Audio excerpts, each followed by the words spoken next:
Hi there, Max. Welcome. This is your video lesson for today. Let's see here, a bunch of things I want to talk about. And once I get through those 4 things that I want to talk about, if you have questions or want me to look at anything, feel free to shoot a message on over. You're not bothering me. It's what I do. So great. So welcome. Nice to sort of meet you asynchronously for the month of December. What I'm going to do is, I was sitting here, I'm going to break this video up into 2 pieces. I got kind of excited kind of writing through all this stuff, and so I'm going to do like a quick 10 minutes, and then whatever I don't get to, I'm going to send over in a second video for you that I'll make in a little bit. When I finish the next one.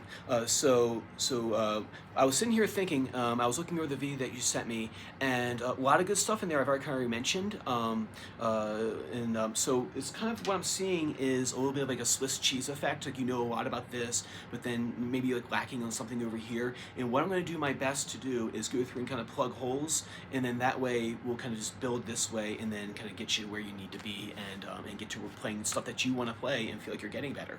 And so what I'm going to do, and number 1 right here, is I'm going to start from the beginning. That way we're not going to skip anything, and I assume that you know something when you really don't, or if you know it already, and then go, hey Doug, I already know that. That's great. So the first thing is level 1 concepts. So I'm going to assume that you're starting, you don't know any music theory, and I'm just going to kind of go from there, or any fretboard theory, and I'm going to try to fill in the gaps. So the first thing that I teach anybody in learning how to better understand what is going on and how this thing is laid out is the musical alphabet. If you don't understand the alphabet, you can't speak, right? It's that important to know this that well. My teacher would teach like, rock stars and stuff like that. I'm like, oh, cool. They must know a lot of theory. And he's like, absolutely. They don't. A lot of them don't. They kind of write their own way, and they hunt and peck and to find stuff. And what people go to see him, what people come see me, is they're trying to go, okay, rather than just kind of like moving around the fretboard and kind of hoping you stumble upon something that sounds good, if you know theory, and you know the theory that's applicable to what you're trying to do right now, it reduces the hunt and peck approach, and you get better results faster. So the first thing is the musical alphabet. Musical alphabet is just simply A, B, C, D, E, F, G. And then backwards, G, F, E, D, C, B, A. You should be able to recite that forwards and backwards. Right? Those are the natural notes of Western music, right? And they're found all across this guitar.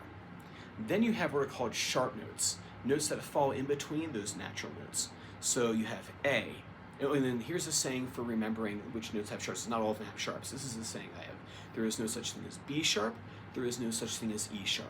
There is no such thing as E sharp. There is no such thing as B sharp.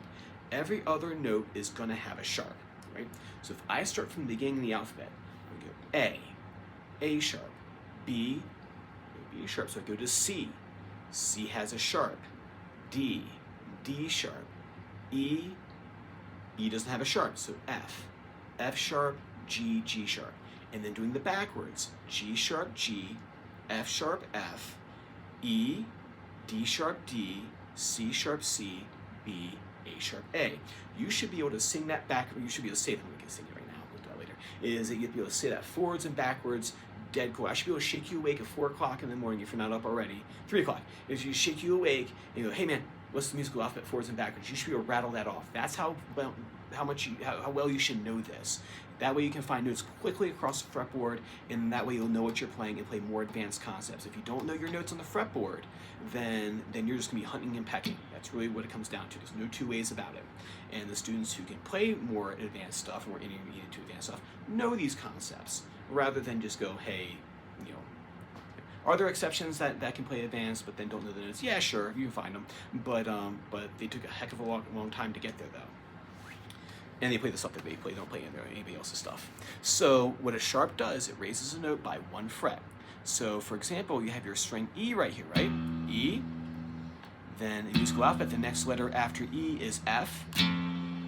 After F, you have F sharp. Then after F sharp, you have G. Then you have G sharp. Right? And then you have, after G sharp, the whole thing starts back over again. I go back to A sharp, B, C sharp, D sharp, and then you have the double dot here. You have E, right? The whole thing loops back around again. That's called 1 octave. I have traveled the distance of 1 octave. 1 octave is the same thing as traveling regular distance, as the crow flies. From your house to my office here is the same amount of mileage, right? And the musical alphabet, one time through the musical alphabet is going to give you 1 octave. No two ways about it. So that distance I went from E to E, that is 1 octave. F to F, 1 octave. That's all there is to it. Right? So what I want you to do for that assignment is I want you to stone cold memorize those notes on this 6th string right here. Right? And what I would do is create landmarks. And that's what these cool little dots are here for on my guitar, is that I'll memorize these right here. I'll know this real well, because if I go in half step in either direction, 1 fret, actually no, I'm gonna give that to you. If I go one direction, either 1 fret either way, it's gonna make knowing that note that much easier to play. So if I know this is A right here, I go, oh, that's A sharp. If I know this is G right here, oh, that's F sharp, right? So you have your landmarks, and that's the easier way of memorizing this stuff. So do that first for me, right? So memorize the musical alphabet, and then starting on E right here, this is the note E. You're gonna memorize E, F, F sharp, G, so on and so forth, up the fretboard, forwards and backwards for me for next time. And that'll help start unlocking what's going on with this thing. Point number 2 is I saw you playing some single string stuff before you flicked your pick away, so I thought it was kind of fun. Is that when people play music, it's not just like random notes that are happening. It is a scale. Now I don't like the idea of being the grizzly old piano teacher going, you will practice your scales for no applicable purpose. This stuff has to have a reason you have to have a reason to learn this stuff. And when you're hearing people solo or play melodies, say for example, if I just did this, put this on here real quick because that's on my phone.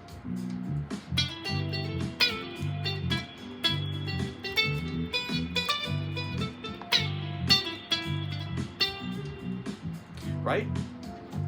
That was a scale that I was playing. The E minor pentatonic, actually, in fact, that we're going to talk about in just a second. So that scale has purpose and function. If you hear famous solos like this one, for example, that we'll probably end up doing. Oops, that's my wireless now. That is an E minor pentatonic scale. When you're hearing people solo, they're playing scales. So it's important for us to learn pentatonic scales.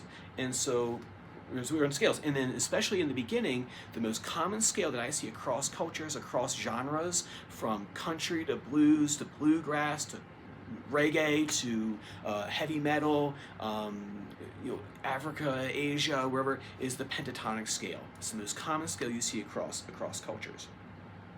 And so pentatonic just simply means the Greek word 5 pent, 5 tonic note. It's a 5-note scale. Now we're going to have redundancies because we're going to use up all the space in this first position right here. So I've tabbed this out for you. I'm assuming while watching the video that you do read tablature. If you don't, send me a message and I'll do a demo on how to read it, or explanation on how to read it. So you have your tablature right here. This is E minor pentatonic in this open position right here.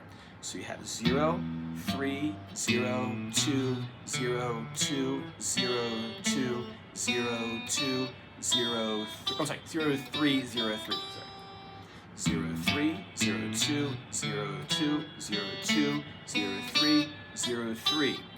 You have to have this memorized. You can't do anything with it if you don't have it memorized. The same with a song.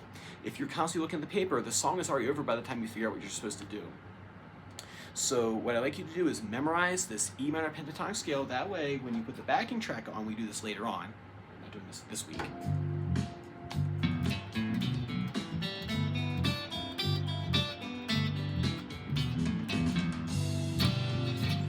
Right? So that way you have that memorized. Now, you can't just run up and down scales all day and just do that. People get bored.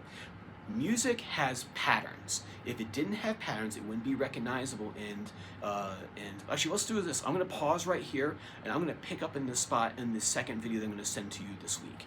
So I'll pick up at the sequences part as soon as I finish up a couple other things. I'll get back into making this video. All right, I'll see you in a few. Bye.